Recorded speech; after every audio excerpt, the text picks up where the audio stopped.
Okay, Sebastian, you're our last caller. We're talking about kids doing creepy things that freak you out. Have you got one? Well, mate, this is no joke. I'm going through a serious thing with my daughter at the moment.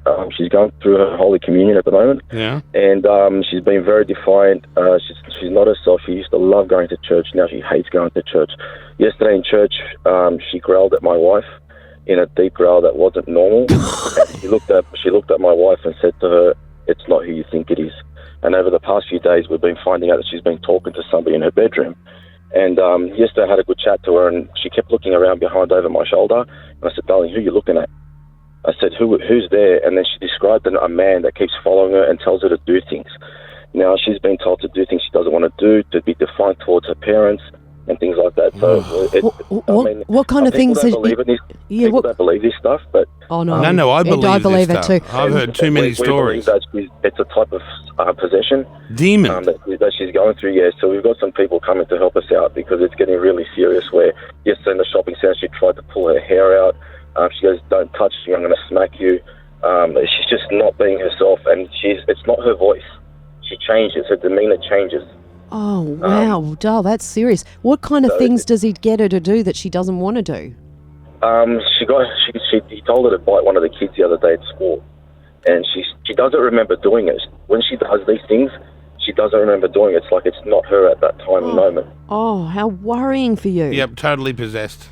Oh, what do they do? Have you looked into what they do if you actually think that they're... Yes, there's a group of people that are coming to visit us this afternoon, and this is what they do. They specialise in demonic things, and they pretty much smash them out the ballpark and get rid of them. How do they do that? Do you know? Well, it's a series do a lot of prayer. It's praying and certain things they read out.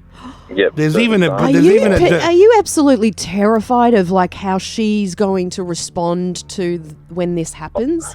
I'm terrified for her because I've gone through this all my life. I've actually dealt with the supernatural from a little kid. So I don't know if it's followed me and I've passed it on to my kids.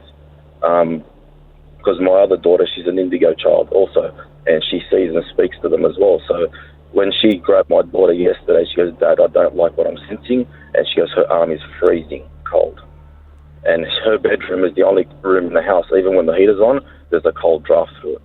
So it's not something that I take lightly. No.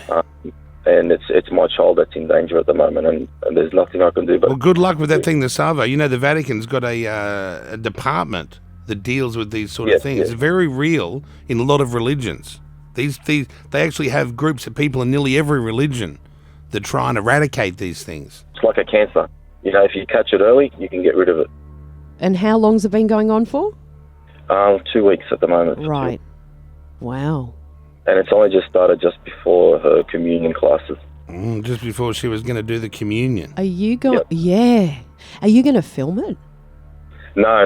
This is something that's personal and private. I don't want. No. Look at it again, or you just. I mean, it's not like she's going to start vomiting or turning colour, or things like people see in the movies. Yeah. It's early stages, so it's hopefully with the power of prayer they'll get rid of it. Yeah. And sage, apparently, right? Sage. Does that work? God, that shit stinks. Mwah!